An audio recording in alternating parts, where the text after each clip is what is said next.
Right now on Denver 7 News at 7 o'clock on Local 3, a violent police encounter left a 73-year-old woman with a broken arm and a dislocated shoulder. The consequences a former officer faces today for not intervening. You're feeling the crunch of record high inflation and supply shortages every single day. But now the bipartisan effort Colorado Senator Michael Bennet is pushing to keep more money in your pocket. Your Colorado tax refund is on its way in your mailbox right now, but there's political controversy over what else you'll find in the envelope. Plus, take that first step, get in the pool, make the run a jog, get on the bike, because if I can do it, anyone can do it. The man fighting for more than just a personal record at this weekend's Boulder Ironman, the battle for his life on the race course. Incredible what he's already accomplished, but we are all rooting for him for sure.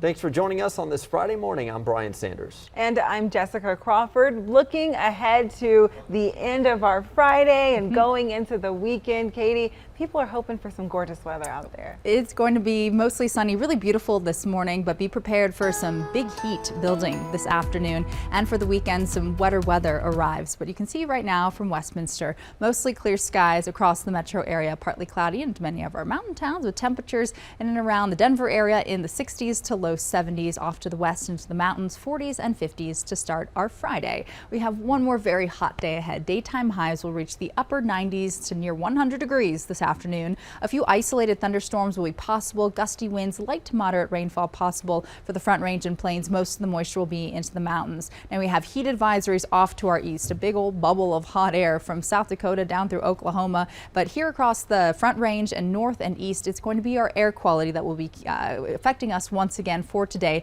Stagnant air, reduced air quality, ozone concentrations at the high level, and yep, 97 this afternoon. Speaking of South Dakota, watch out for the motorcyclists. Give at least 2 looks when you're looking for motorcyclists, because Sturgis, this is where we're looking right now. This is live in Sturgis, and the motorcycle rally starts today. Guys just wandering around town. It starts today, goes for the next couple of weeks, and so you will see the extra motorcyclists on I-25 and Highway 85. Take a look at the drive here in Metro Denver. We do have a problem on 270. From the camera there at York, we're looking back towards the east side. There's this car crash that was right here in that right lane. They moved it over to the side, so the lanes are open. Did bunch up traffic around I-25. The overall drive times up to the north side. Still fairly busy on 270, east and westbound, and I-70 out to the east side, but not too bad for us here. We do have still a closure of the southbound side of Tower Road, where it goes into Reservoir Road right here at Mansfield. There was a crash involving a person, and that person unfortunately was killed in this crash, so you're going to go over to Buckley and down to Quincy to get around it. Well, it was a moment that was hard to watch when body camera footage captured a former Loveland police officer assaulting a 73-year-old woman during an arrest. This was 2 years ago. Another officer was there, standing by during the altercation, and she faces sentencing today. Denver 7's Veronica Acosta is live with the charges for watching it all go down. And that body camera video, that was really heartbreaking to watch. 73-year-old Karen Gardner has dementia. She tried leaving a Walmart with about $13 of merchandise. That was before she went back and returned it. And despite that, police officers, they stopped her as she was walking alongside of the road. One of those officers actually pinning her down. Now, this morning, we are waiting to hear about the sentencing of that second officer who was involved in the incident, who stood by and did nothing, while the other officer hurt Gardner. Austin Hobb, that's the first officer we're talking about. He took a plea deal and was sentenced to 5 years in prison. Daria Jalali, that's the second officer. She'll be sentenced for failure to intervene on a police officer's use of force, which is a misdemeanor. Other charges were dropped as part of a plea deal. She faces up to 364 days in jail and or a fine of up to $1,000. As for the Gardner family, they actually reached a settlement with the city of Loveland. This happened back in September. They were able to get about $3 million. In Fort Collins, I'm Veronica Acosta, Denver 7. We do have some breaking news this morning. China is now cutting off its cooperation on a number of key initiatives with the U.S. in response to House Speaker Nancy Pelosi's visit to Taiwan this week. China suspended climate change talks, also canceled meetings with national defense leaders, and put its anti-drug program on hold. The regime also announced sanctions for Pelosi herself and her immediate family. The U.S. recognizes Taiwan's independence, but China considers it part of its territory. A scaled-down version of the Build Back Better plan is finally moving forward after holdout Democratic Senator Kyrsten Sinema signaled that she'd given her support. So here's a preview of tomorrow's planned Senate vote on what is called the Inflation Reduction Act. The measure would rein in certain prescription drug prices and impose a minimum 15% tax on big corporations. It would also invest $369 billion in energy and climate change initiatives. On the Senate floor, Colorado's Michael Bennett urged lawmakers to pass the bill quickly.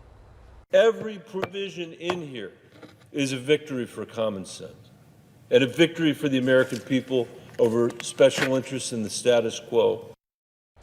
The president calling it a critical step towards reducing inflation and the cost of living for America's families. Tina Peters still lost in the Republican primary for Colorado Secretary of State. The results of a statewide recount showed Peters still losing by about 90,000 votes to former Jefferson County Clerk Pam Anderson. The majority of Colorado's counties saw little to no changes to their results. State Republicans are accusing Governor Polis of mixing politics with his work for the people of Colorado. All because of a letter that you will find in the same envelope as your state tax refund check. Denver 7's Christian Lopez joins us live to clear up some of the confusion when you get that payment in the mail. And you should be getting that check in the next 2 weeks or so. It is your Tabor refund, named after the law that requires Colorado to send you money when there's a surplus. And this year you're getting a lot more than usual because the economy is doing so well. $750 for those who filed taxes individually and twice that amount for those who filed jointly. And with that check, you'll also be getting a letter from Governor Jared Polis that explains why you're getting this money. But it doesn't mention Tabor at all. It does, however, say that it was the governor who signed a law directing the refund that was already yours. What the law really does and the letter doesn't say is that the refunds are coming much earlier now instead of next spring when that check typically goes out. And that was enough for Colorado GOP to file a campaign finance complaint against the governor who is running for re-election. And they tell the Denver Gazette that this is all a political stunt because Democrats have been critical of Tabor in the past. However, a spokesperson for the governor's office says that this letter is simply just meant to explain why people are getting this refund. Live in Denver this morning, I'm Christian Lopez, Denver 7. Thank you, Christian, for some good news. If you're in the home market for a new home, mortgage rates have dropped just below 5% for the first time since April. Freddie Mac says the 30-year fixed rate is at 4.99% now. Rates have fallen 0.8% since June. They are still more than 2% higher than a year ago. Well, this is the last weekend of summer for kids in several Colorado school districts. Students go back to school next week in Douglas County, Aurora, and several other districts. But today, the Denver Public Schools Foundation is inviting volunteers to help prepare for the new semester at 2 of its schools.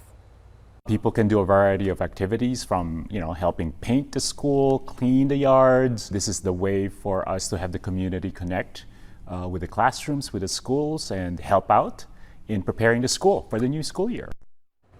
They'll also help pack up school supplies, and you can learn more on the DPS Foundation website. They also need volunteers and donations throughout the year to help with other projects.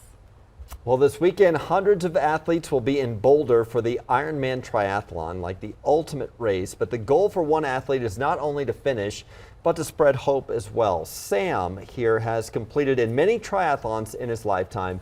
This year, he'll be running, swimming, and biking with stage 4 prostate cancer. And it's important to him and his wife because between surgery and chemo and radiation, he is still doing something that makes him feel alive. I would go to a session of chemo, come home, I'd have a swim session and a bike session. Sometimes the obstacle is the way. So if I'm tired, the best way to get untired is to go work through it. Yeah, no stopping him here. After 37 years of marriage, they know this Saturday might be their last time rooting for each other at the finish line. It will certainly be his most meaningful race. He's raised money for his oncologist research program and to build awareness for cancer detection. An international controversy churning over Ben & Jerry's ice cream, the pay freeze this company is using as a political statement. And the police inaction in Uvalde shocked the country. Now we're learning why the chief was demoted from a prior leadership position.